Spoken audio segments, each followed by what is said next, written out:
저 정말로 별의별 종류의 광크를 다 해봤거든요. 조승우 헤드윅 공연, 두산 베어스 한국 시리즈 경기, 또 메시가 한국 갔을 때 친선 경기 티켓 등 정말 이 시간에 맞춰서 컴퓨터 앞에 이렇게 경건하게 앉아 손가락 부러지듯이 광크를 해서 이 성공의 기쁨을 누리곤 했었어요. 그런데 제가 이번에 강적을 만났습니다. 이름하여 원소주. 세상에 등장하자마자 초대박 히트를 치고 있는 이 원소주. 저 정말 100만 번의 실패 끝에 구했어요. 그래서 오늘은 이렇게 원소주 얘기를 해볼 수 있게 됐네요. 이 원소주를 만든 곳은 원스피릿이에요. 대표는 가수 박재범이죠. 아니, 박재범이 사업 수완이 좀 있는 것 같아요. 작년 4월 이 원스피릿 법인을 설립하고 한국을 대표하는 프리미엄 소주를 만들겠다는 목표로 증류식 소주 개발에 심혈을 기울였어요. 아니, 박재범이 난데없이 웬 소주 사업이냐 의아해하실 분들도 있겠지만 박재범의 팬분들은 이미 아실 거예요. 이 박재범의 소주 사랑. 요즘 모르면 간첩이지. 심지어 2018년에 소주라는 곡도 발표했었죠. 박재범의 원스피릿가 빚어낸 원소주는 이 국산사를 100% 사용하고 첨가물을 전혀 넣지 않는 프리미엄 증류식 소주예요. 그렇다면 일반 소주와는 어떻게 다르냐? 일반 소주는 주종 원료를 희석해서 또 여기에 감미료를 첨가해서 만들죠. 그래서 흔히 희석식 소주라고 해요.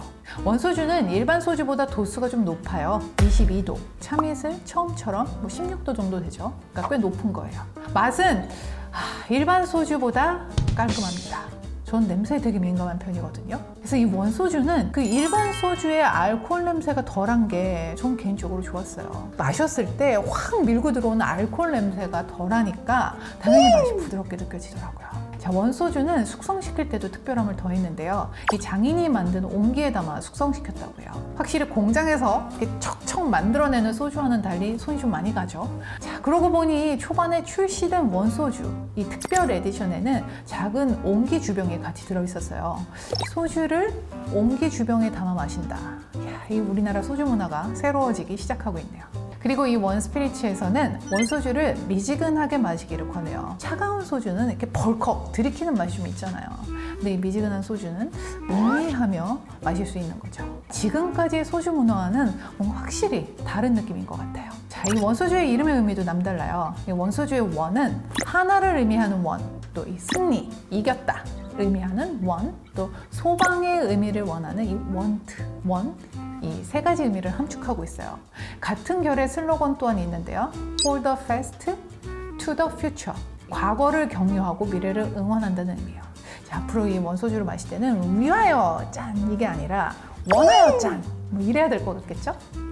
원소주는 정말 이 법인을 낸 순간부터 많은 이들의 관심을 받았어요. 처음에 그 얘기 들었을 때 궁금하잖아요. 많은 부담을 안고 소주를 생산했을 수도 있는데요. 정식 출시는 지난 2월 25일 여의도 더 현대서울에서 팝업 스토어를 일주일간 열면서 사람들과 만나기 시작했죠. 때마침 그때 제 여의도 갈 일까지 있어서 간 김에 잠깐 들렸다 와야 되겠다 했는데 가당치도 않은 생각이었더라고요. 오픈런은 기본이고 4시간 이상씩 줄 서서 기다렸다가 원소주를 구입할 수 있었다고 그날 언론에 실시간으로 올라오더라고요. 근데 이게 심지어 일주일 내내 줄 서서 사야 했더라고요.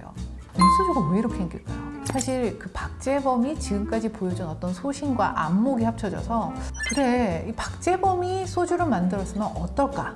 이걸 기대하지 않을 수가 없었거든요. 그리고 이 원소주가 주는 뭔가 젊고 힙한 뉘앙스가 있어요. 자, 일단 이 원소주, 이 소주병 디자인부터 정말 힙하지 않나요? 이 투명 보틀에 검은색 뚜껑, 또 검은색 라벨을 사용했는데요.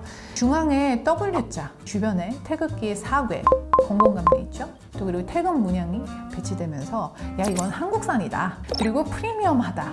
이런 이미지를 되게 강조했고 우리나라의 전통미를 좀 현대적으로 힙하게 해석한 느낌이 나요. 순수한 증류식 소주 브랜드로 이 한 방울의 파동이 여기 보시면 이렇게 딱 한 방울 있거든요. 이게 전 세계로 퍼져나간다는 브랜드 비전을 담았다고 해요. 그럼 가격은 얼마일까요? 14,900원. 저는 솔직히 프리미엄 소주니까 훨씬 비쌀 줄 알았거든요. 생각보다 합리적인 가격이라 반가웠어요. 지갑을 열기엔 뭐 그래도 부담이 덜 가는 가격이라 정말 마음껏 사서 남한테 선물도 하고 그러고 싶었는데 팝업 스토어는 엄두도 안 나고 그러다 지난 3월 말부터 원소주는 자사몰, 이 원소주닷컴에서 온라인 판매를 시작했거든요.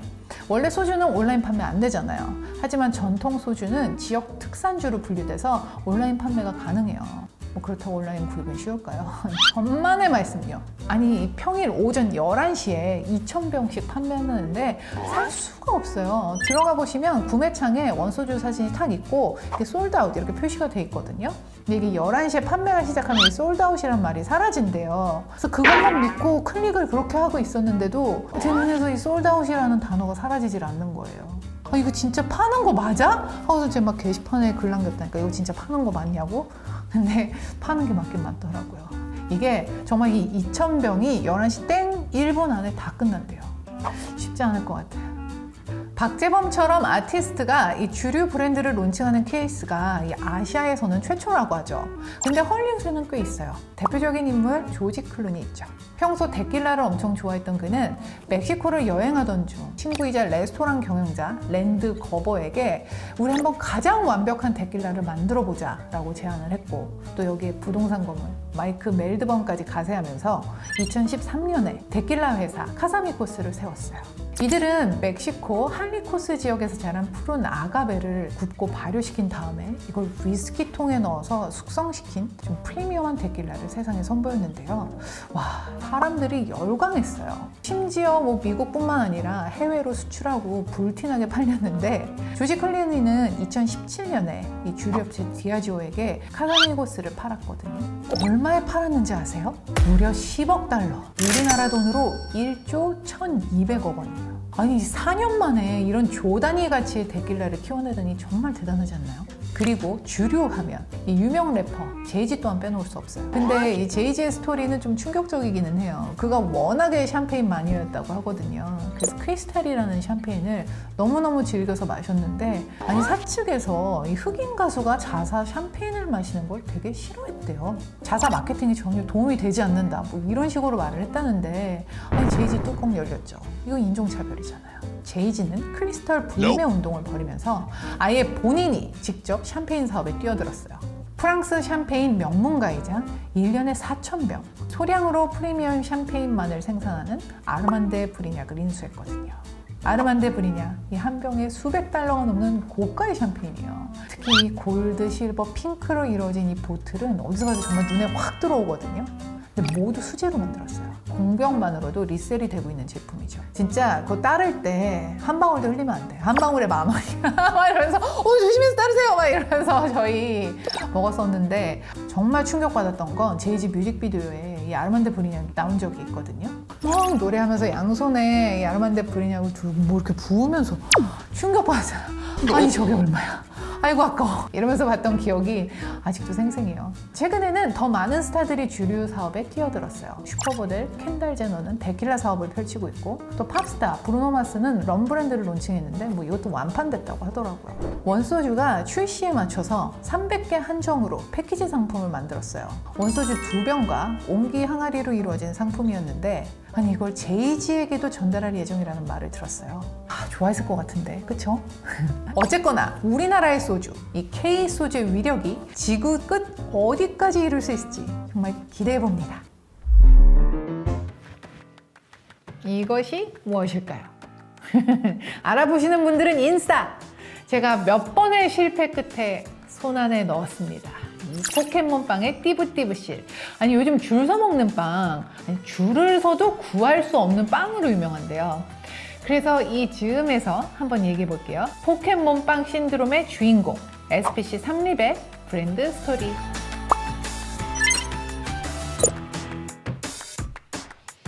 저희한텐 삼립식품으로 익숙하죠. 지금은 SPC 삼립이에요. 그 시작은 무려 해방 직후 1945년으로 올라가요. 고 허창성 창업주는 이 황해도 옹진에 상미당 제과점을 열었어요. 당시 이 옹진에는 미군이 주둔해 있어서 이 제빵 재료들을 쉽게 구할 수 있었다고 해요. 이후 이 월남한 창업주는 을지로 사가에 공장을 세우고 본격적으로 양산빵 사업을 시작했는데, 1959년에는 이 용산에 삼립산업제과를 세워서 기업의 형태를 이루게 됐죠. 그리고 1964년 드디어 첫 히트 상품이 출시됐어요. 크림빵. 지금도 편의점에 가면 볼 수 있는 빵이거든요. 이후로 뭐 공장도 늘리고 생산 제품도 많아지면서 사업의 규모가 커지던 삼립식품은 주한미군 빵 군납 업체로 지정될 정도로 정말 탄탄대로를 달리게 됐죠.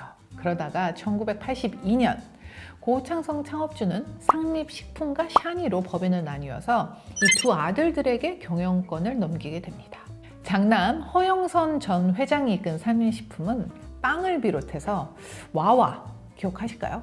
또 새우잡이 같은 스낵 시장에도 손을 뻗었고 일본 후지 제빵이랑 협업해서 삼부제가를 세워서 에뚜아르라는 브랜드로 베이커리 사업에 진출하는 등 정말 공격적으로 사업을 펼쳐갔어요. 또 이 너라는 열대가지 음료거든요. 이것도 만들고 관광 사업에도 손을 대는 등 정말 큼직한 신규 사업을 추진했어요. 반면 둘째 아들인 허영인 회장이 이끈 샤니, 이름 귀엽죠? 이 오직 빵만으로 승부를 걸었는데요. 이 샤니는 파리 크라상과 파리 바게트를 설립한 후 던킨 도너츠, 또 베스킨라빈스 등의 라이선스를 들여와서 이 제빵을 중심으로 사업을 성장해 나갔어요. 그러다가 변화가 생겨요. 1997년 IMF가 터졌잖아요. 이때 외환위기에 큰형이 이끌던 삼립식품이 부도를 맞았어요. 뭐 그동안 관광 등 이런 사업을 좀 되게 무리하게 확장한 게 원인이 됐었죠. 삼립식품은 회사 정리 절차에 들어가게 됐는데 그럼에도 1999년 이 국진이 빵을 출시해서 정말 극적으로 이 좋은 반응을 얻어내면서 어느 정도 회생을 하게 됐고 또 2001년에는 빙그레로부터 썬메리 사업 부분을 인수하는 등 다시 움직이다가 결국 2002년 동생이 이끌던 샤니에게 인수되게 됩니다. 그렇게 해서 2004년 지금의 SPC 삼립그룹이 출범하게 됐죠. 과거 삼립식품은 알고 보면 마가린을 비롯해서 면류인 하이면, 아이스크림인 아이차바 등 은근 다양한 제품들을 출시해왔어요. 하지만 어쨌거나 이 삼립식품 하면 빵이죠. 우리나라 빵 역사에 한 획을 그었다고 말할 수 있을 정도로 대표적인 빵들이 있는데요. 그 시작은 초대 히트작인 크림빵. 국내 최초로 자동 설비를 갖추고 비닐 포장으로 출시된 제품이에요. 빵 사이에 부드러운 크림이 딱 샌드되어 있는데 표면에 구멍이 이렇게 송송송 뚫려 있는 것이 특징이에요. 당시 처음 출시됐을 때 인기가 어땠냐면 공장 앞에 빵을 사려고 줄들을 그렇게 섰다고 하더라고요. 때문에 공장에서는 이게 3개가 크림빵 라인이었는데 24시간 동안 풀가동을 했다고 해요. 뭐 요즘도 출시되고 있어요. 뭐 모양도 맛도 비슷한데 포장이 좀 바뀌었더라고요. 이렇게 원조 딱 써 있어요. 삼립식품을 대표하는 또 하나의 빵에는 보름달빵이 있죠. 이게 저도 정말 좋아했던 빵이거든요. 이렇게 카스테라처럼 폭신폭신한 빵 사이에 크림이 샌드되어 있는데 기억에 남는 건 이 이름이 보름달이잖아요. 패키지에 토끼가 방아를 짚고 있었거든요. 어렸을 때 그 토끼가 그렇게 귀엽더라고요. 어쨌든 이 보름달 빵은 우유랑 같이 먹으면 찰떡이었어요. 이 폭신한 빵이 우유랑 이렇게 같이 먹으면 입안에서 이렇게 막 하고 풀어졌었거든요. 엄마가 종종 간식으로 내주셨던 추억이 떠오릅니다. 자, 또 삼립식품 하면 빼놓을 수 없는 것이 있죠. 호빵, 삼립호빵. 1971년 우리나라에 처음 등장한 호빵이에요. 이로써 뭐 찹쌀떡, 군고구마이던 겨울 간식이 호빵으로 바뀌었죠. 왜 그 찬바람이 불면 삼립호빵이었잖아요. 또 호호 불어먹는다 호빵. 처음에는 파도빵, 야채호빵이 다였는데 요즘 보니까 피자호빵, 꿀고구마 호빵 등 종류가 정말 다양해졌더라고요. 자, 삼립하면 캐릭터 빵을 빼놓을 수가 없어요. 이 캐릭터 빵에는 다양한 디자인의 띠부띠부 실, 즉 띄었다 붙였다 할 수 있는 실이 들어있는 것이 특징이에요. 1998년에 출시돼서 당대를 휩쓸었던 포켓몬빵이 대표적이죠. 일본의 게임 포켓몬스터에서 등장하는 캐릭터들이 띠부띠부 실로 제작되어 들어있어요.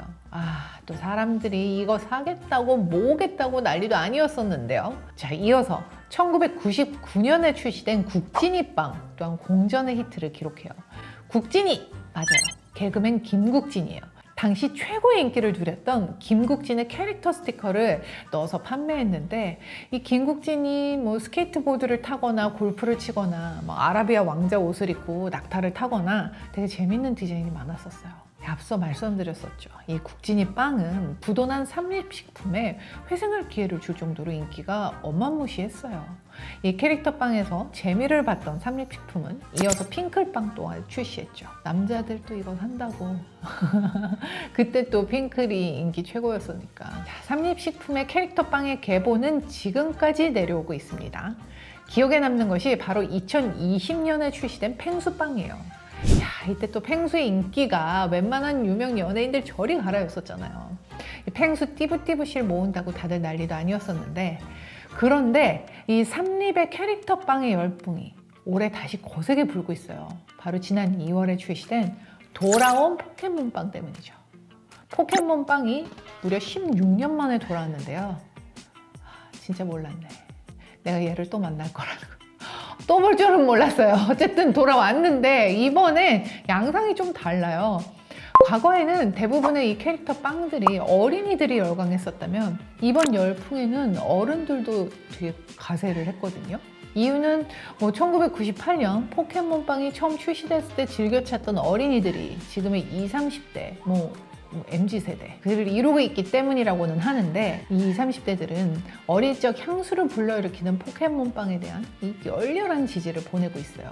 편의점에 빵이 들어오는 시간에 맞춰서 줄 서서 구입하거나 마트의 오픈런을 통해서 구입하는 이들도 많아요.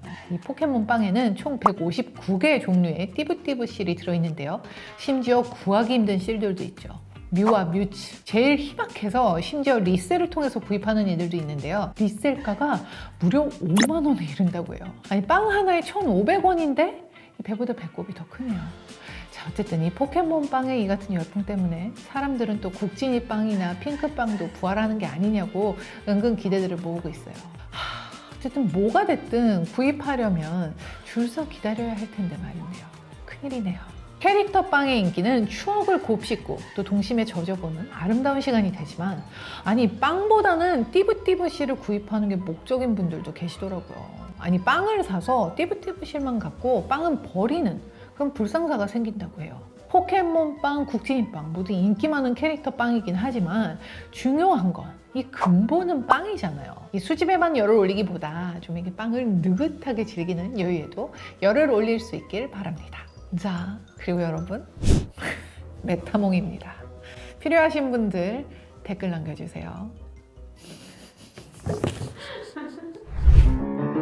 지난 3월 31일 대망의 롯데월드 어드벤처 부산이 오픈했어요. 나이는 들어도 이 동심은 남아있기 마련인가 봐요. 이게 어떤지 또 궁금하더라고요. 그래서 부산 여행 다녀온 지인들한테 어때? 롤러코스터 좀 올라갔어? 이렇게 물어봤는데 이제는 부산으로 향하기만 하면 됩니다. 자, 꿈의 나라, 모험의 세계, 롯데월드 어드벤처를 함께 떠나보시죠. 잠실역 하면 먼저 딱 떠오르죠. 이 롯데월드. 일반적으로 롯데월드라고 하면 이 테마파크를 동시에 떠올리는데, 사실 이 롯데월드는 롯데백화점, 또 아이슬링크, 롯데호텔, 민속박물관을 이렇게 통칭하는 말로 통해요. 우리가 롯데월드라고 부르고 있는 이 테마파크의 정식 이름 아시는 분들도 많겠지만 롯데월드 어드벤처. 1989년 7월 12일에 오픈했어요. 오픈한 지 30년이 넘었네요. 이 롯데월드 어드벤처 이전에 국내 테마파크가 없었던 건 아니거든요. 서울대공원도 있었고 또 과천에 서울랜드도 있었잖아요. 정말 소풍 많이 갔었는데 롯데월드가 이 기존의 테마파크와 가장 달랐던 점은 바로 실내형 테마파크였다는 점이죠. 비가 와도 놀이동산에 갈 수 있다. 얼마나 좋아요. 저희 막 놀이동산 간다고 잔뜩 기대하고 들떠 있는데 비가 오면 완전 말짱 도루묵이었었잖아요. 심지어 롯데월드는 2호선 잠실역에 있어서 교통이 편해요. 그래서 어른 없이 친구들끼리만 막 또 쉽게 갈 수 있어서 좋았죠. 하지만 무엇보다 이 테마파크, 놀이동산이라고 하면 이 어트랙션이 최고 관심사잖아요. 롯데월드 어드벤처는 개장 초기에는 영국과 독일 거리, 프랑스와 네덜란드 거리, 아라비아와 모로코 거리, 또 스페인과 이탈리아 거리로 크게 4개 구역으로 나누고 14개의 어트랙션을 선보였어요. 그중 대표적인 것이 프렌치 레볼루션과 스페인 해적선. 티켓을 끊고 입구를 통과하자마자 이 2개를 탄다고 정말 경쟁하듯이 우다다다다다 달려 들어가서 줄 서 있곤 했는데, 이 프렌치 레볼루션은 롤러코스터예요. 이름에서 느껴지듯이 프랑스와 네덜란드 구역을 대표하는 어트랙션이었죠. 처음엔 체인 리프트를 타고 열차가 천천히 올라가다가 정점에 다다르면 갑자기 속력을 훅 내면서 미끄러지듯이 훅 떨어지고 레일을 휘휘 나르고 365로 돌고 타고 있으면 정신 쏙 빠지는 스릴 만점의 어트랙션이에요. 스페인의 적성, 쉽게 말해 바이킹이죠. 일반 바이킹보다 되게 컸었던 걸로 기억을 하거든요. 이렇게 저울추처럼 양쪽으로 왔다 갔다 점점 높이 올라가는 무서운 어트랙션이죠. 저는 중고등학생 때만 해도 어떻게든 이 맨 끝자리에 앉으려고 용을 썼는데 그래도 잘 타는 애들은 안전바에서 두 손 놓고 막 만세 부르고 난리도 아니었었거든요. 근데 저는 요즘 못하겠더라고요. 중간에 조심히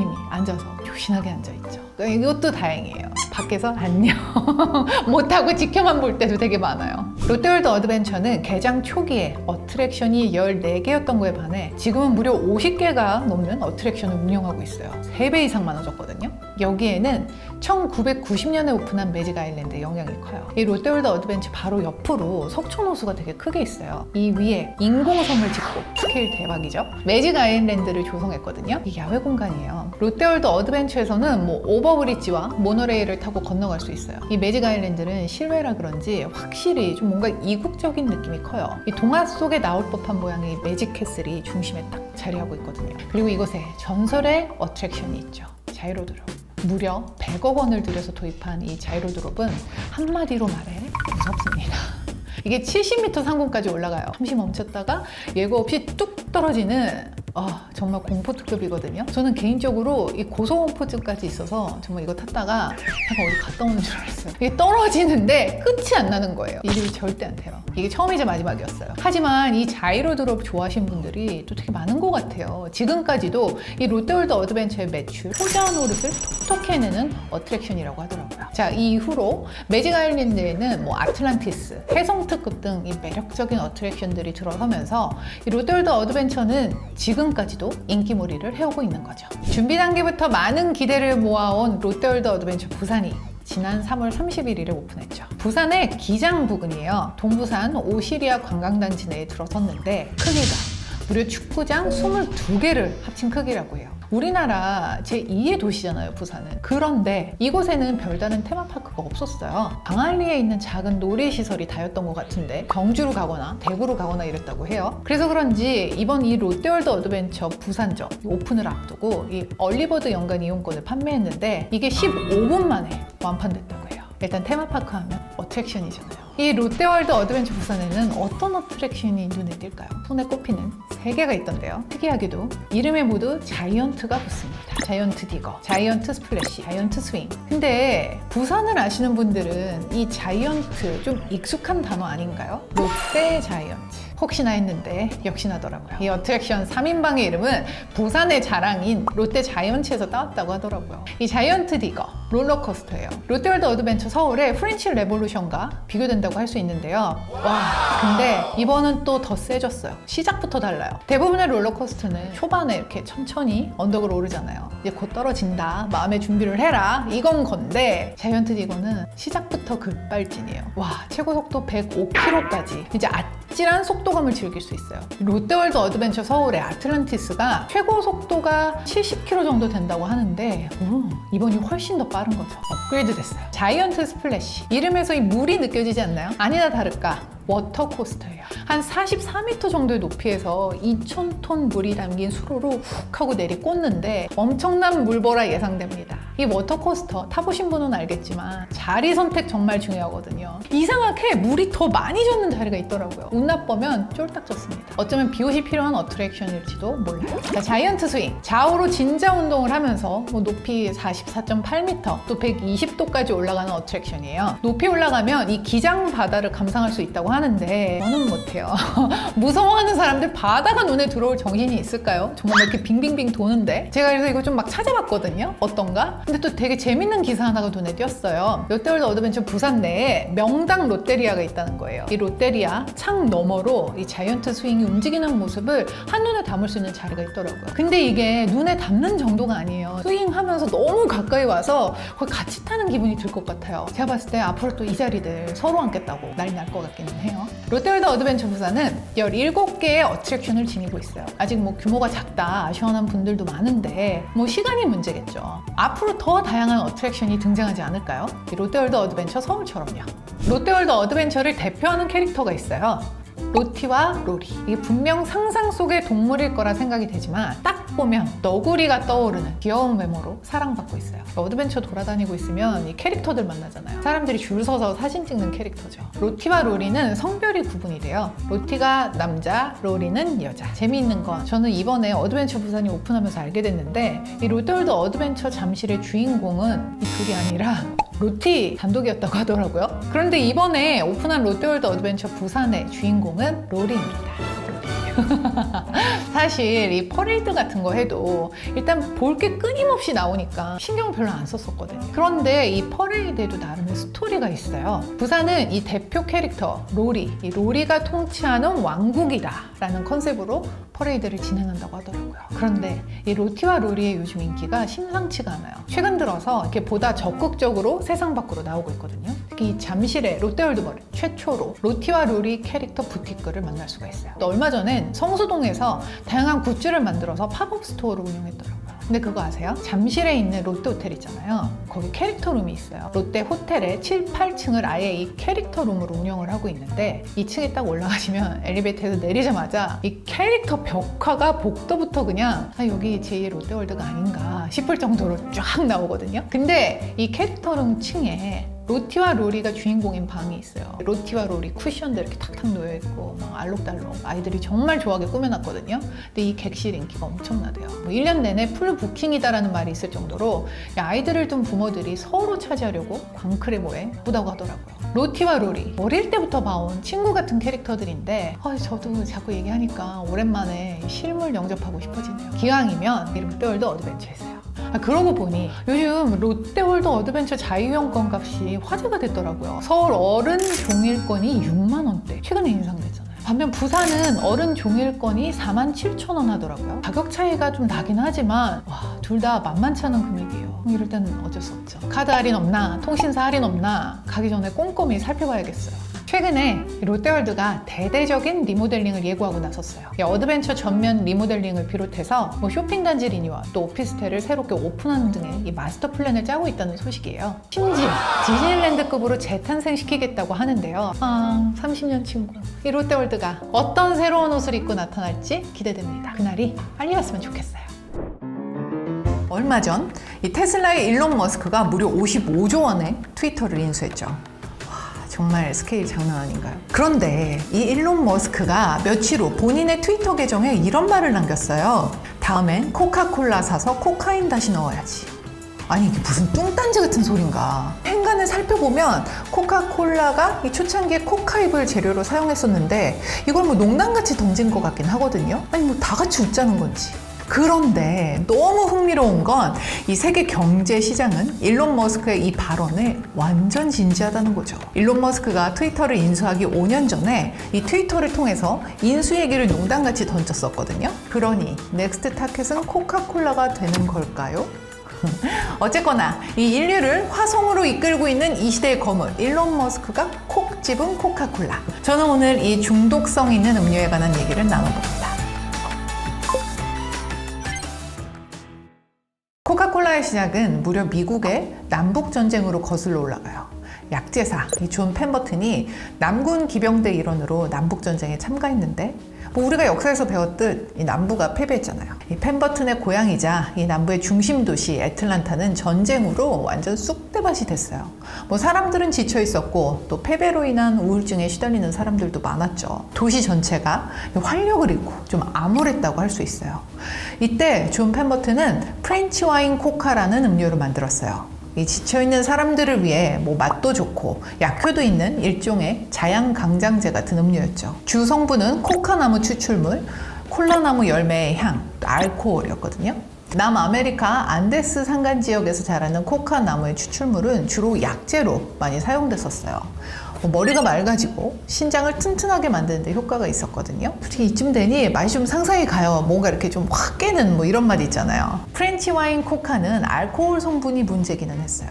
사람들이 마시는데 알코올이다 보니 좀 한계가 있는 편이었죠. 그래서 이 펜버튼은 알코올 성분을 빼고 대신 탄산수를 넣어 새로운 버전을 만들었어요. 여기에 펜버튼의 친구 프랭크 로빈슨이 이름을 붙여줬죠. 코카콜라. 이 코카나무와 콜라나무를 합친 이름이에요.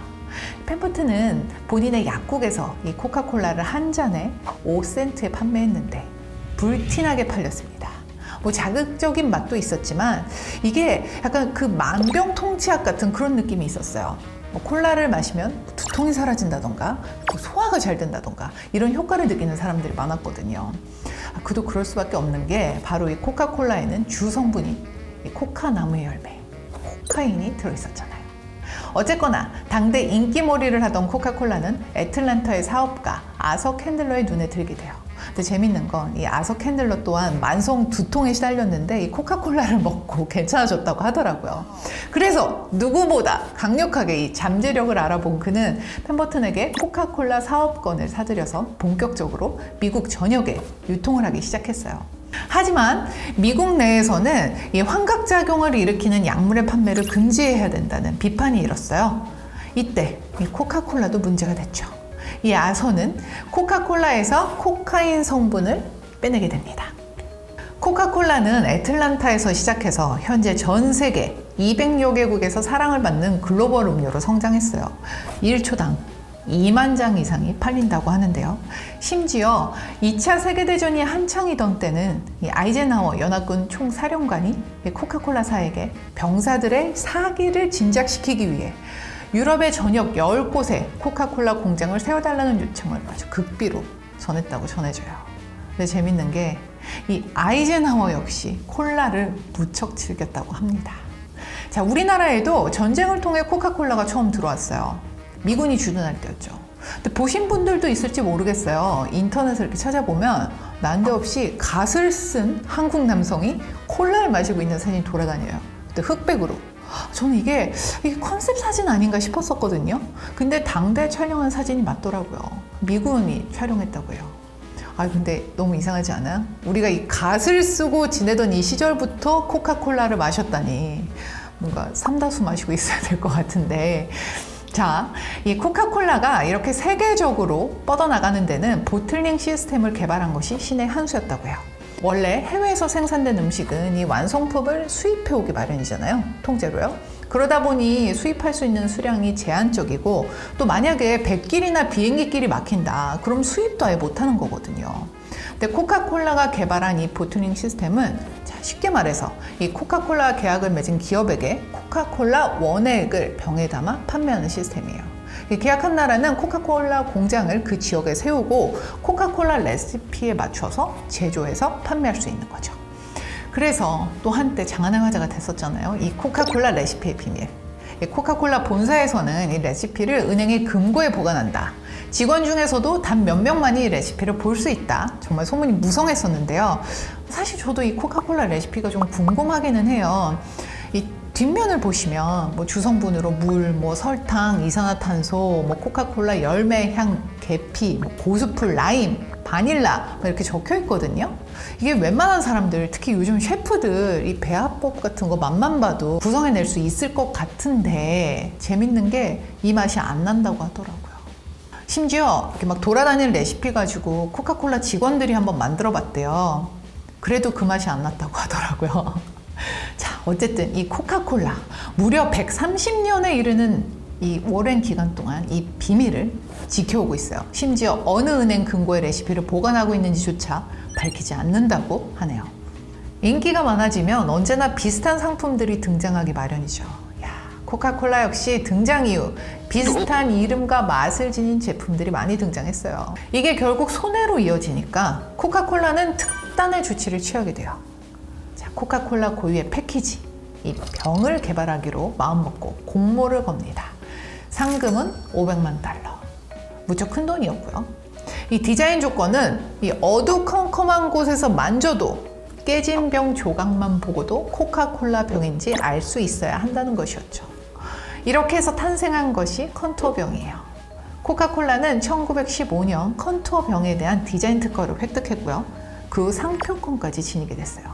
사실 이 패키지가 상표권을 갖는 건 정말 쉽지 않은 일이거든요. 솔직히 좀 비슷비슷하기도 하고 그렇잖아요. 그런데 이 코카콜라 컨투어병은 디자인의 독창성을 인정받아서 상표권을 획득하게 됐다고 해요. 이게 미국 최초였다고 하더라고요. 자, 어쨌거나 이 컨투어병으로 시작한 코카콜라는 디자인에 대한 열정이 정말 남달라요. 현재까지 수차례의 리뉴얼을 통해서 보다 세련된 형태의 병들을 등장시키고 있는데요. 때로는 협업을 진행하기도 해요. 제가 정말 좋아하는데, 자, 대표적인 거, 디자이너 장폴 골티와의 협업. 그가 디자인한 옷을 코카콜라가 입었어요. 자, 또 꼼떼 가르송과의 협업. 와, 그 얄궂은 하트! 도배했던 버전들 정말 인기 많았습니다. 이 외에도 로베르토 까발리, 카스텔바작 같은 디자이너를 비롯해서 펍데디, 또 영화 007 등 정말 광범위한 영역에서 협업을 진행했었는데요. 저는 정말 개인적으로 갖고 싶었던 디자인도 있습니다. 바로 얼마 전에 타계한 샤넬의 수장, 이 칼 라커필드와 협업한 디자인이에요.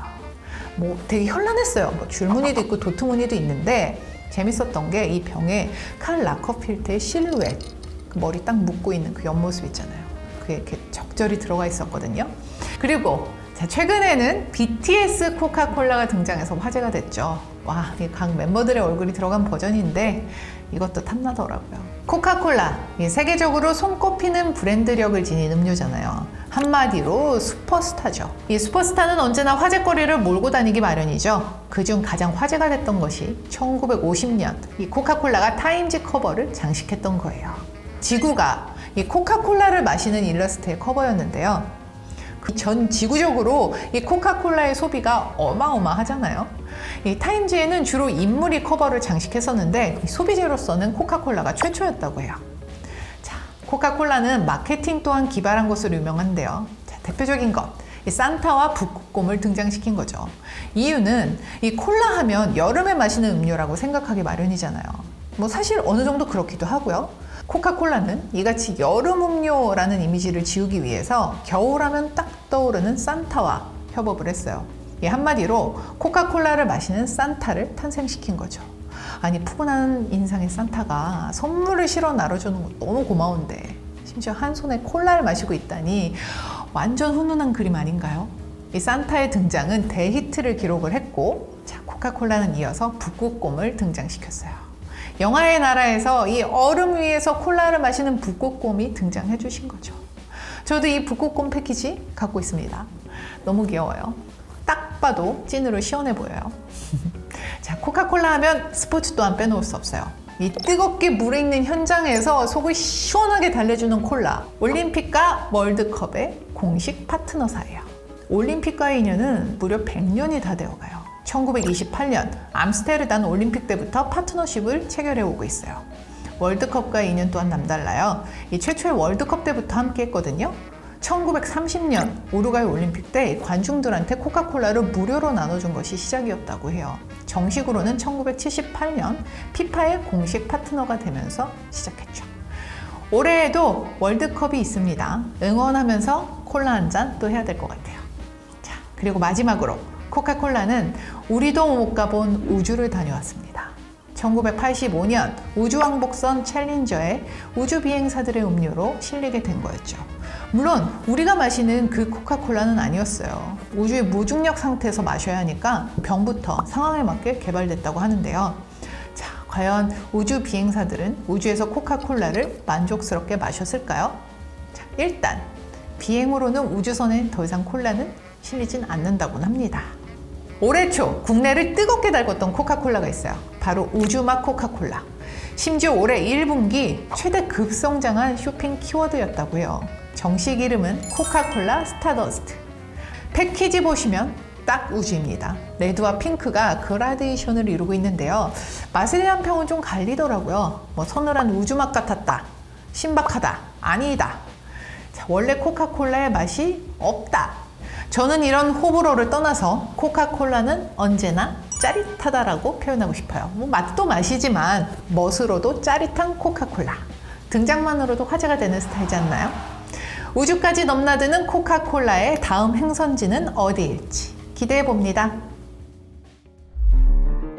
여자들 사이에는 핸드크림을 나눠 쓰는 문화가 있어요. 손 씻고 나오면 파우치에서 핸드크림을 꺼내서 내 손에 바르면서 옆에 있는 친구에게 자 너도 써! 이러면서 이렇게 인심 좋게 손등에 딱 짜주는 거죠. 그 동생도 똑같이 손 씻고 나와서 언니 핸드크림 바를래? 하면서 이렇게 가방에서 꺼내는데 완전 깜짝 놀랐어요. 아니, 무슨 치약 같은 걸 꺼내는 거예요. 무슨 핸드크림이 이렇게 커? 하고 봤는데 그게 록시땅의 시어버터였어요. 오늘은 이 보습의 최강자라 불리는 천연 소재 시어버터를 이용해서 최초로 화장품을 만들어 선보인 록시땅의 브랜드 스토리를 살펴볼게요. 록시땅은 프랑스 남부 프로방스에서 탄생한 브랜드예요. 온화한 기후의 프로방스. 저는 이 프로방스 하면 라벤더부터 떠오르는데요. 무엇보다 자연이 아름답고 정말 풍성한 곳이죠. 이 아름다운 지역에서 23살의 청년 올리비에 보숑이 직접 추출한 에센스 오일을 장터에 내다 팔기 시작하면서 이 록시땅의 역사가 시작이 돼요. 보숑은 평소 식물에 관심이 많았어요. 그러다 어느 날 낡은 증류기를 구입했고 이를 이용해서 허브, 식물 등에서 에센셜 오일을 추출했죠. 그런데 이 천연 원료 오일의 품질이 또 괜찮았던 거예요. 사람들한테 입소문이 나서 판매가 증가하기 시작했어요. 그러다 1976년 보숑은 프로방스 마르세유 지역에서 한 비누 공장을 인수하면서 본격적으로 사업을 펼치기 시작했어요. 그리고 이때 이 록시땅이라는 브랜드명이 탄생했죠. 록시땅이라는 이름은 고대 프랑스 남부 전역에 펼쳐져 있던 옥시타니아라는 지역명에서 유래됐어요. 그러니까 지금의 프로방스 지역이 옛날에는 옥시타니아였던 거죠. 그리고 이 옥시타니아 지역의 여자를 지칭하던 말이 록시땅이었어요. 보숑은 옥시타니아 지역에 이 축복받은 자연과 다양한 산물을 나누겠다는 의미를 부여해서 록시땅이라고 이름을 지었죠.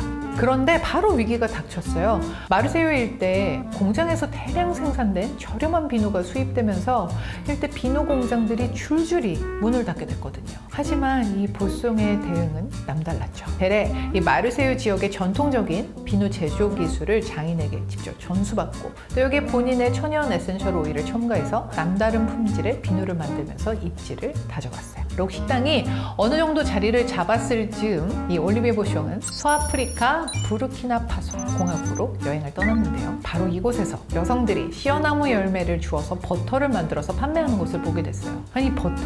여성들은 이거를 피부, 모발 되게 다양한 부위에 사용을 하는 거예요.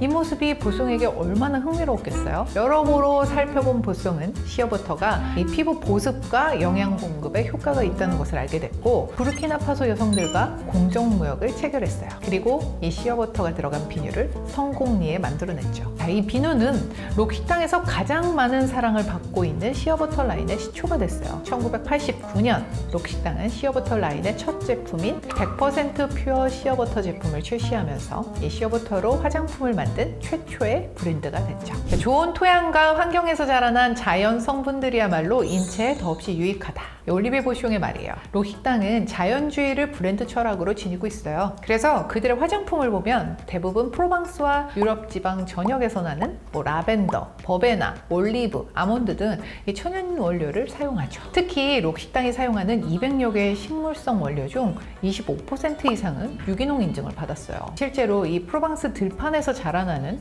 록시땅의 식물 원료들은 제품 하나로 탄생하기까지 약 130명의 농부와 1만 명의 이 수학자들이 연계된다고 해요.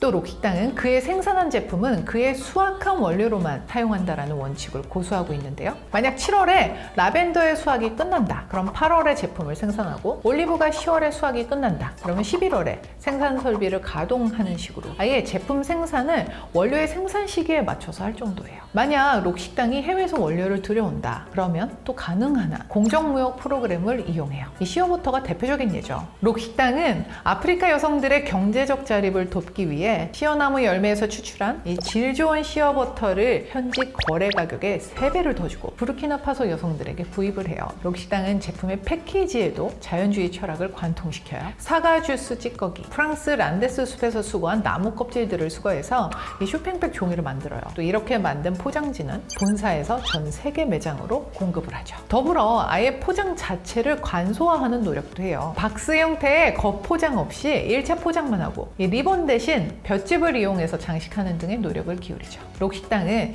2025년까지 모든 제품 용기를 100% 재활용 플라스틱으로 만드는 것이 목표라고 해요. 록식당의 자연, 원료에 대한 집중은 사실 그 제품의 네이밍만 봐도 느껴져요. 정말 심플합니다. 시어버터, 라벤더, 버베나 등 이름이 길지 않아요. 제품 원료명이 제품명이 되곤 하니까요.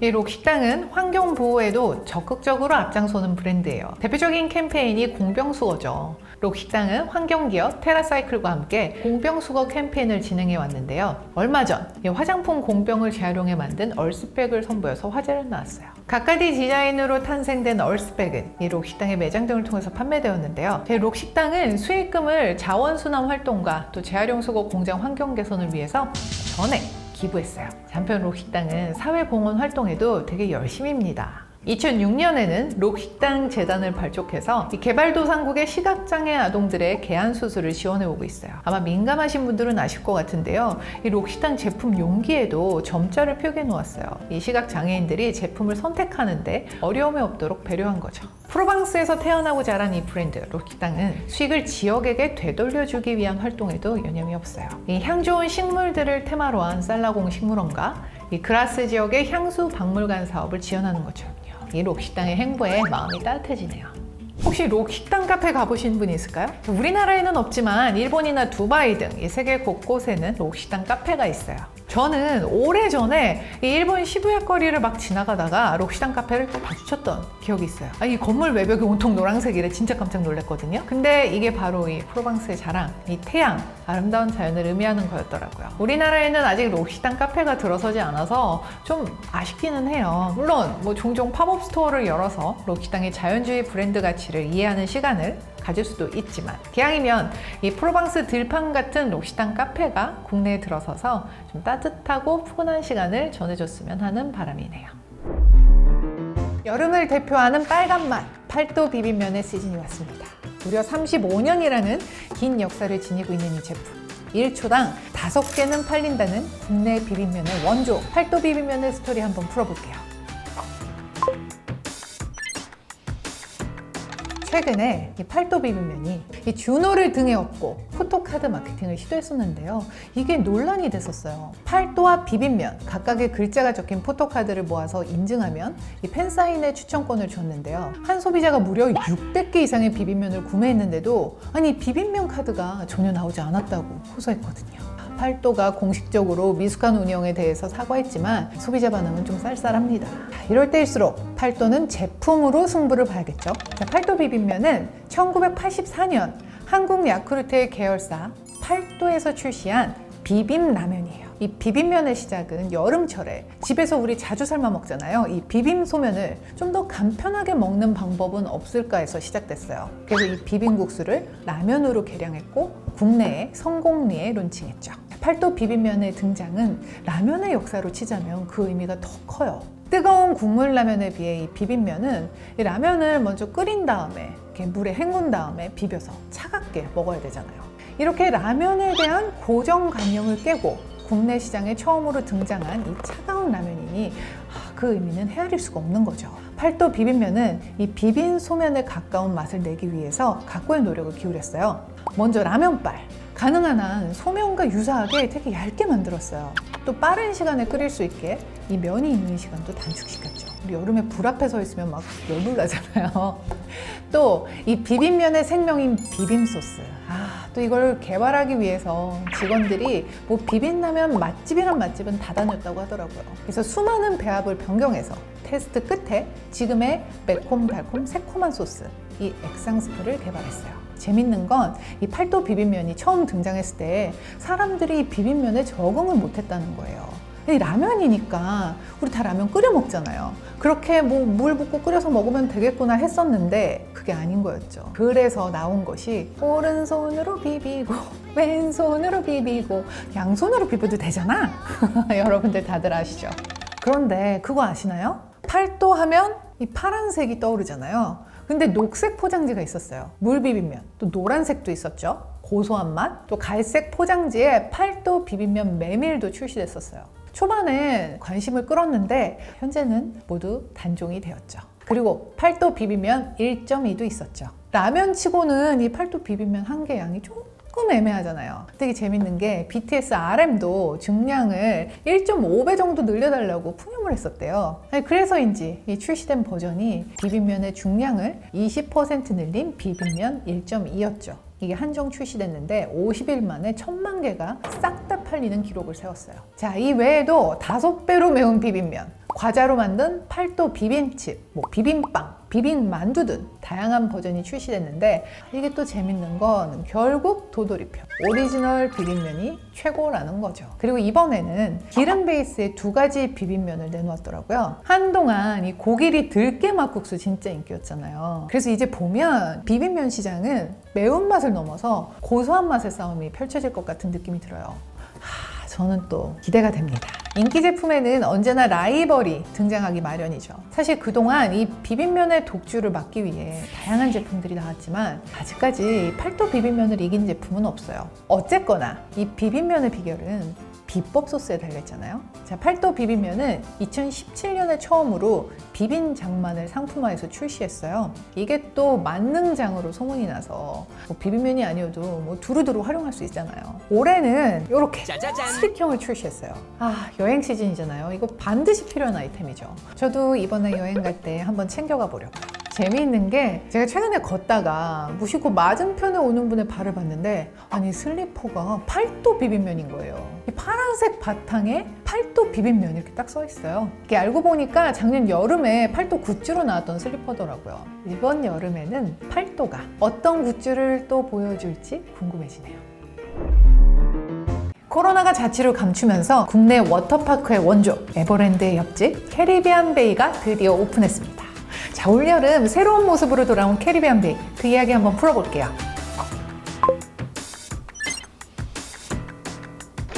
캐리비안 베이는 1996년 7월에 개장한 워터파크예요. 이름에서 연상되듯이 카리브해를 모티프로 하고 있죠. 캐리비안 베이 이전에는 우리나라에 제대로 된 워터파크가 없었거든요. 덕분에 이 캐리비안 베이는 오픈한 이래 줄곧 독보적인 인기를 누려왔죠. 우 하는 백고동 소리가 들리면 폭 120m, 길이 104m에 한 2m가 넘는 거대한 파도가 막 몰려오는 이 인공 파도풀이 너무나 유명하고, 또 실내를 자유롭게 흐르는 유수풀, 또 각종 스릴 만점 어트랙션이 마련되어 있죠. 자, 실내는 실외보다 작은 규모의 파도풀을 비롯해서 수영시설과 슬라이드 이런 것 좀 있고요. 스파, 사우나가 있어서 남녀노소 불문하고 눈높이에 맞춰서 즐길 수 있어요. 국내 유일의 워터파크로 인기를 누리던 중에 2006년 드디어 라이벌이 등장했죠. 바로 오션월드. 신식 어트랙션으로 무장한 오션월드의 등장에 캐리비안의 인기가 좀 주춤하는가 싶었었는데, 자, 질 수 없죠. 2015년 초대형 복합 워터 슬라이드인 메가스톰을 선보이면서 다시 한번 인기몰이에 성공했어요. 2020년 세계 워터파크 순위를 보면 이 캐리비안 베이가 11위, 국내에서는 1위를 차지하고 있었다고 하네요. 워터파크 하면 당연히 어트랙션 먼저 찾아보게 돼 있잖아요. 캐리비안 베이의 핫한 어트랙션, 제가 몇 가지 한번 짚어볼게요. 이 어트랙션은 야외에 이렇게 집중적으로 포진이 되어 있는데요. 이 중 가장 정통적인 것이 워터 봅슬레이죠. 26m 높이에서 튜브 없이 수영복만 입고 타고 내려오는 바디 슬라이드예요. 다음은 이 캐리비안 베이의 자랑이죠.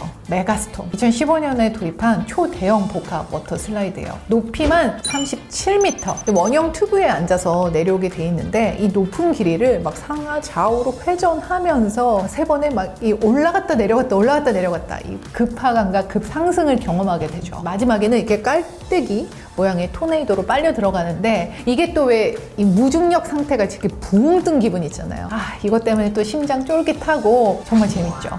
메가스톰에 이어서 많은 사랑을 받고 있는 타워 부메랑도 빼놓을 수 없어요. 이 주황색의 튜브 슬라이드인데 이게 또 90도 급경사 부분이 유명하죠. 뚝 떨어져 주시잖아요. 이 외에도 아쿠아로프, 타워래프트 등 다양한 라이드가 있는데요. 제일 중요한 건 이 인기 만점의 어트랙션을 어떻게 다 타느냐. 특별한 방법이 있나요? 무조건 오픈런이죠. 일단 들어가면 뛰어가야 돼요, 글로. 그런데 저는 이 어트랙션 외에 다른 시설을 이용하는 것도 좀 추천드려요. 서핑 라이드도 괜찮더라고요. 얕은 파도가 몰려오는데 이 서핑탄 위에서 중심 잡고 서 있어야 되는 거잖아요.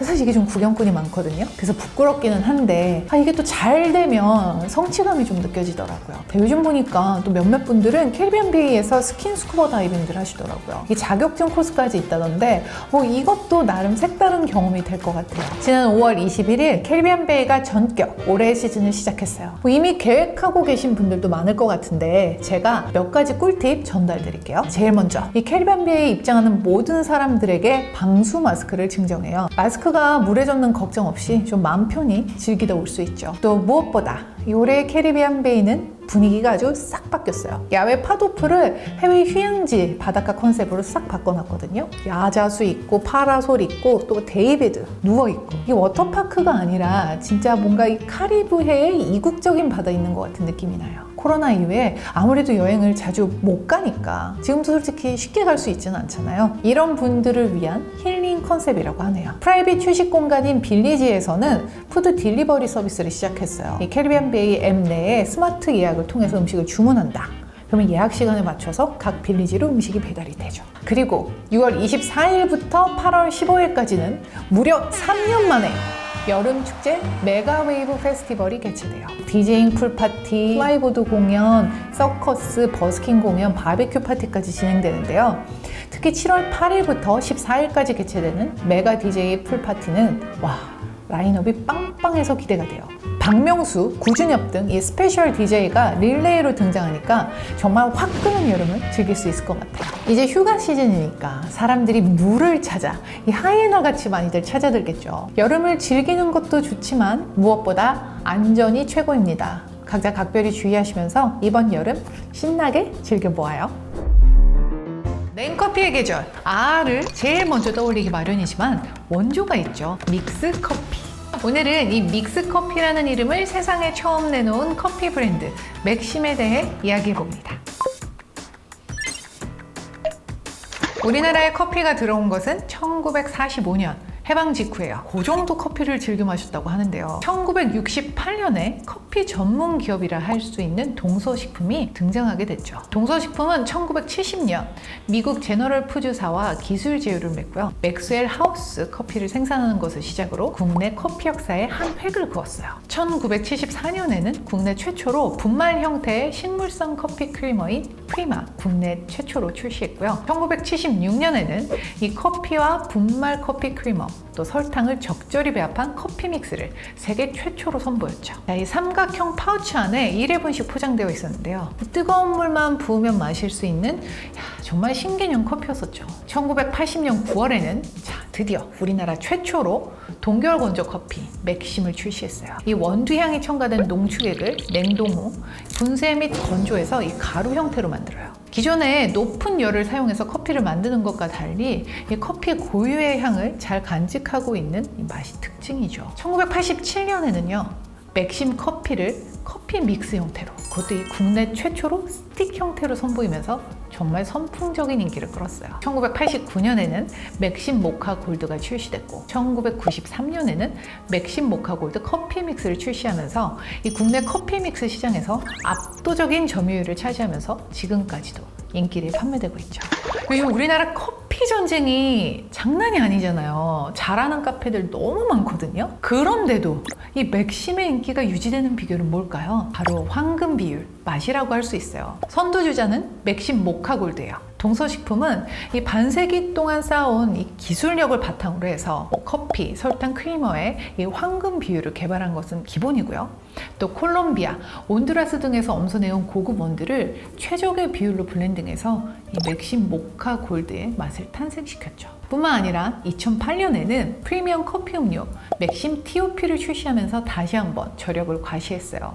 2000년대 후반기는 국내 편의점 시장이 급성장할 때였거든요. 또 그리고 야외 활동도 되게 많아졌어요. 그러니까 바로 마실 수 있는 커피 음료, 뜨거운 물에 탈 뭐 이럴 시간이 없는 거죠. 그래서 레디 투 드링크 커피 음료가 각광받기 시작했어요.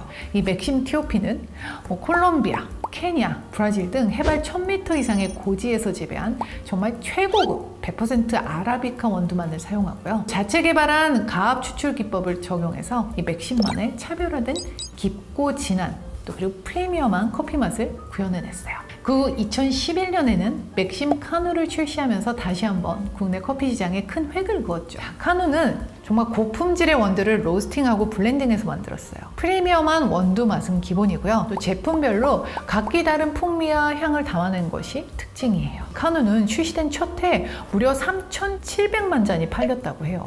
우리나라를 믹스커피의 종주국이라고 부르잖아요. 물론 이 믹스커피 개발국이라 그렇기도 하지만 근데 이게 또 재밌는 게 우리나라가 인스턴트 커피 소비량 1위 국가가 아니라는 거죠. 놀랍게도 영국이 인스턴트 커피를 제일 많이 소비하는 나라로 손꼽혀요. 심지어 스파게티를 만들 때도 풍미를 살리기 위해 마법의 가루로 넣는 경우도 있다고 해요. 맥심의 인기 비결은 한국인들의 이 인스턴트 소비 문화에만 국한되진 않아요. 맥심이 마케팅을 생각보다 잘해오고 있거든요.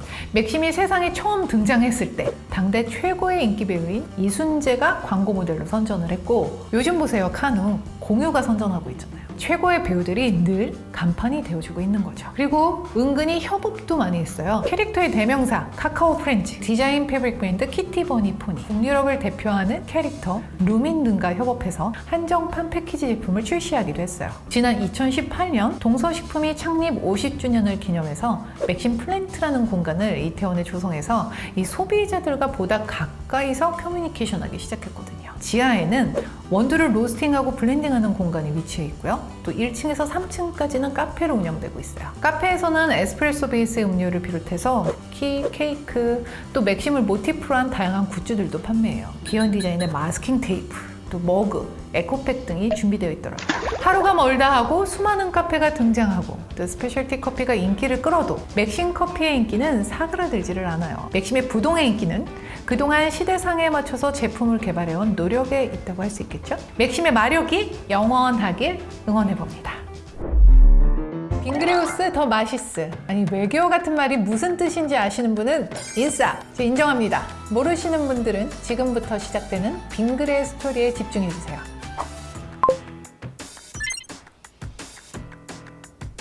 빙그레의 시작은 홍순지 창업주의 데일 유업으로 거슬러 올라가요. 이 데일 유업은 월남전 당시에 베트남에 진출해서 미군에게 빙과류를 납품했었는데요. 1972년 미국의 퍼머스트 맥킨사와 기술 제휴를 통해서 아이스크림을 국내에 최초로 선보였어요. 사실 이 1970년대 초만 해도 우리나라는 아이스크림이 없었어요. 설탕 녹인 물을 얼려서 먹었다고들 하는데 이게 유일한 빙과류였다고 할 수 있죠. 퍼머스트 아이스크림을 출시한 것을 시작으로 데일 유업은 국내에 아이스크림 생산 시설을 아주 제대로 갖춘 공장을 만들고자 부지를 사들이고 또 증자도 받아서 착수를 했는데 안타깝게 딱 이때 재정 위기가 닥쳤어요. 혼란한 시기를 좀 겪다가 한국화약그룹, 지금의 하나그룹에 인수되었죠. 이렇게 새롭게 시작된 데일 유업은 1974년 드디어 국내에서 개발한 아이스크림 이 투게더를 출시했어요. 미국산을 능가할 이 프리미엄 아이스크림을 만든다고 오랜 시간 공을 들였는데 결과는 대박이었어요. 다음은 연이어서 이 바나나맛 우유를 출시했거든요. 이 또한 불티나게 팔리면서 유제품 사업체로서 이 국내에서 아주 굳건하게 자리매김을 하게 됐죠. 그리고 나서 1982년에 이 사명을 우리에게 익숙한 빙그레로 바꿨고요. 1998년에는 하나그룹에서 계열 분리를 해서 독자적인 빙그레 그룹이 되었어요. 그리고 지난 2020년 빅딜이 성사되죠. 혜태 아이스크림을 인수합니다. 몸집을 키워서 우리나라 빙과류 시장의 넘버원 자리를 앞다투며 현재까지도 성장하고 있는 거죠. 빙그레 대표 제품 하면 어떤 게 먼저 떠오르시나요? 먼저 이 빙그레 하면 빼놓을 수 없는 투게더. 우리 기술로 만든 아이스크림이라 여러모로 의미가 깊은 제품이에요. 7, 80년대만 해도 이 투게더는 고급 아이스크림이라 불렀었어요. 출시될 때 가격은 600원. 왜 당시 그 얼음을 얼린 그 아이스 깨끼 개당 10원이었던 걸 보면 진짜 얼마나 비싼지 느껴지시죠? 그래서 이 투게더는 아버지 월급날 먹을 수 있는 아이스크림으로 통했었다고 해요. 그리고 이 투게더 이름 너무 예쁜데 이 이름은 사내 공모를 통해서 채택된 이름이라고 하죠. 온 국민이 함께, 온 가족이 함께 정통 아이스크림을 즐긴다. 뭐 이런 취지였어요. 때문에 이 투게더는 900ml 항상 이 대용량을 고집했어요. 아니 그래도 이 시대에 맞춰서 그래서 2016년에는 소형량 제품도 출시했어요. 또 동시에 오리지널 바닐라 맛 외에도 딸기 맛, 호두 맛, 플레이버도 정말 다양해졌고요. 그 다음으로 이 빙그레를 대표하는 또 하나의 제품 바나나 우유. 당시 흰우유가 시장을 점령하고 있었는데요. 사람들이 생각보다 우유를 즐겨 먹지는 않아요. 그래서 이 바나나 맛 우유가 탄생을 하게 된 거죠. 당시에 고급 과일이었던 바나나를 흰 우유에 넣어서 맛과 영양을 함께 갖춘 우유였어요. 더불어 이 바나나 우유는 용기 모양으로도 인기를 끌었는데요. 이 빙그레가 이 용기를 단지 모양이잖아요. 아예 상표 등록까지 해놓았더라고요. 바나나 맛 우유는 현재에도 바나나 우유 시장에서 80% 이상의 시장 점유율을 차지하고 있어요. 2018년에는 오디맛 우유가 나왔고요. 귤맛, 리치 피치 맛, 바닐라 맛, 호박 고구마 맛 7가지 제품들이 새롭게 출시되기도 했었죠. 이처럼 뭐 투게더나 바나나 맛 우유가 70년대에 등장한 제품이라면요. 90년대에 등장해 초히트를 기록한 제품이 있어요. 메로나는 이 빙그레의 신제품 개발 담당자가 시장 조사로 동남아시아로 갔었는데 이때 멜론을 눈여겨보게 된 게 계기가 됐어요. 빙그레는 이 고급 과일이죠. 이 멜론의 시장성을 알아보고 이걸 아이스크림으로 한번 개발해보자. 그래서 착수를 하기 시작을 했는데 근데 이게 또 멜론이 당시 흔한 과일이 아니었잖아요. 또 비싸고. 이 연구진들이 제대로 된 멜론 맛을 만들어내는 게 너무 힘들었었던 거예요. 그러다가 차용하게 된 것이 멜론의 친척, 참외였죠. 이 시원하고 달콤한 멜론 맛은 이 멜론과 참외의 이 중간 어디에 있다 이렇게 판단을 하고 그 맛을 구현해내기 위해 노력했어요. 그리고 드디어 출시된 첫 해 200억 원 이상의 매출을 올리며 초대박 히트를 칩니다. 아이스크림 하나가 정말 대단하지 않나요?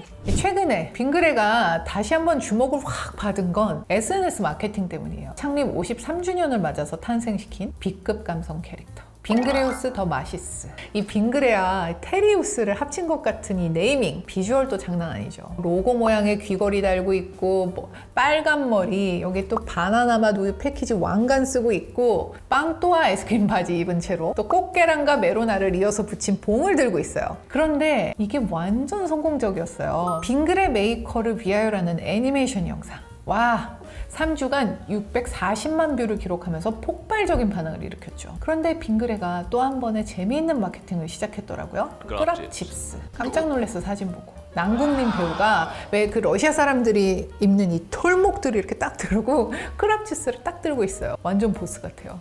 이 크랍칩스는 러시아 굴지의 기업 게르과자 인터내셔널의 대표 제품이고 이 게르과자 인터내셔널의 대표 게르과자 마시코프 남궁민이죠. 세계 푸드 시장을 장악하고 있는 한국을 먼저 공략하면 세계를 공략할 수 있다는 전략을 세워서 이 크랍칩스가 한국에 진출했는데 웬걸 밀수 혐의로 체포돼요. 그리고 모두가 이 크랍칩스를 꽃게랑이라고 부르는 어이없는 상황이 펼쳐지죠. 공식 홈페이지까지 존재하는 이 진짜 같은 스토리, 사실 가상의 스토리죠. 제품의 구배로 연결시키는 초월적 마케팅으로 인기를 끌었어요. 실제로 꽃게랑이 러시아에서는 크랍칩스로 불리우는 네이밍으로 활용했었죠. 최근에는 빙빙이라는 캐릭터로 먹방 콘텐츠를 진행하고 있고요. 소비자 열풍에 힘입어서 링키바를 리뉴얼해서 출시하는 등 다양한 시도를 하고 있어요. 그러고 보니까 이 빙그레라는 이름 정말 잘 지은 것 같아요. 투게더, 메로나, 꽃게랑 얘기하다 보면 정말 빙그레? 웃음을 짓게 되니까요. 자, 빙그레가 앞으로도 우리에게 빙그레 웃을 좀 많이 만들어줬으면 바람입니다. 무려 고종 황제 때부터 마시던 소화제가 있습니다. 바로 부채표 활명수. 우리가 쉽게 가스 활명수라고 부르죠. 이 왕을 위한 귀한 소화제에서 시작해서 이제는 전 국민의 소화제로 자리매김한 활명수의 100년 묵은 채증을 뻥 하고 뚫어주는 속 시원한 얘기 한번 나눠보시죠.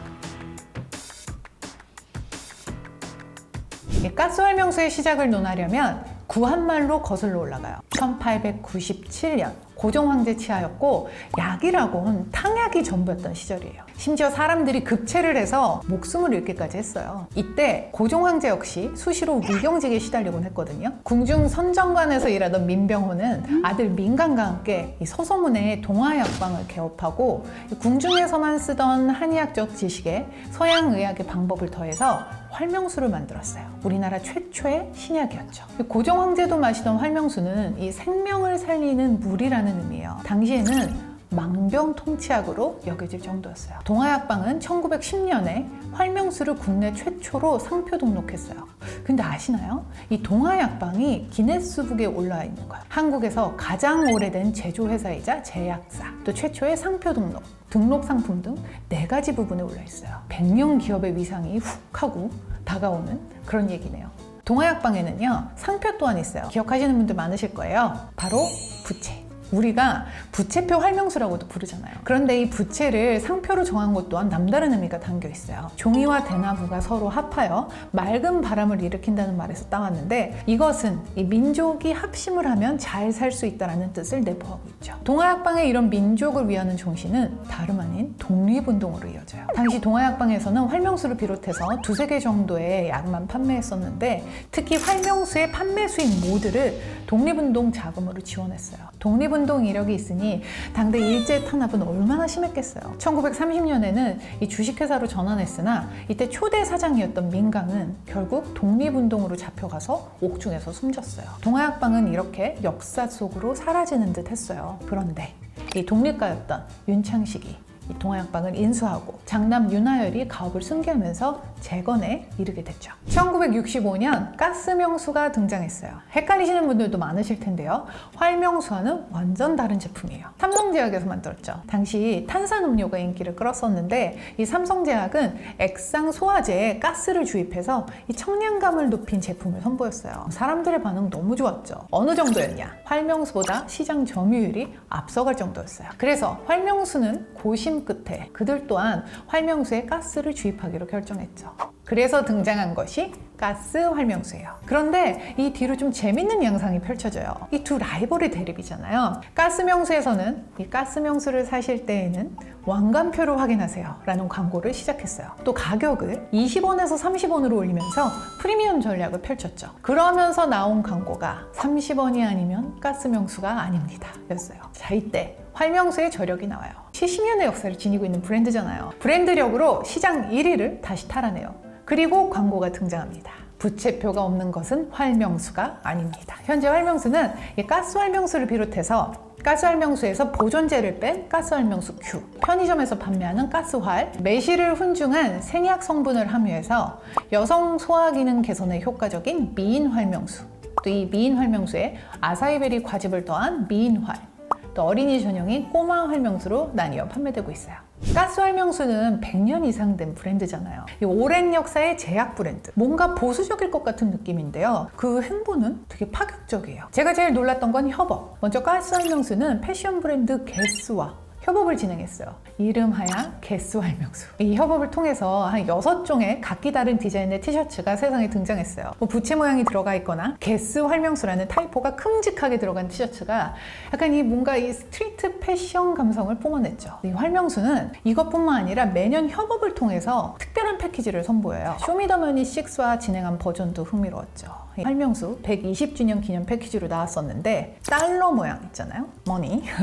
이걸 떠올리는 디자인의 라벨이 되게 으리으리했었어요. 또 카카오 프렌즈와 협업한 패키지도 재미있어요. 뭔가 이렇게 좀 친근한 느낌이 났었거든요. 이렇게 보면 약 같지가 않아요. 에너지 드링크 막 그 앞에 라이온이 있고 무지 있고 되게 귀여웠었거든요. 또 모나미와도 협업을 했습니다. 모나미를 대표하는 153 볼펜. 이걸 모티프로 해서 블랙 앤 화이트 패키지를 만들었는데 정말 멀리서 봐도 딱 알아보겠더라고요. 심지어 케이스도 육각형. 되게 재밌었어요. 한편 이 동아약품은 협업을 통해 완성한 이 스페셜 패키지 제품들의 판매 수익금을 물 부족 국가 어린이들에게 전액 기부한다고 해요. 생명을 살리는 물 캠페인을 진행하는 건데요. 전 세계 물 부족 국가 어린이들에게 깨끗한 물을 제공한다고 해요. 정말 뜻깊습니다. 얼마 전 2022년 한국산업의 브랜드 파워 조사에서 가스 활명수 Q가 소화제 부분 18년 연속 1위를 기록해 골든 브랜드에 선정됐다는 낭보를 들려왔어요. 올해로 출시 125주년을 맞은 활명수의 파워는 여전히 압도적이에요. 소화불량에 시달리는 속을 가스 활명수가 속 시원히 뻥 뚫어주는 것처럼 앞으로 가스 활명수가 200년을, 아니 300년을 향해 달려가는 길이 막힘없이 뻥 뚫려 있으리라 믿습니다. Raise a glass, you've made it another year. Happy birthday, have a laugh, crack a smile, even shed a tear.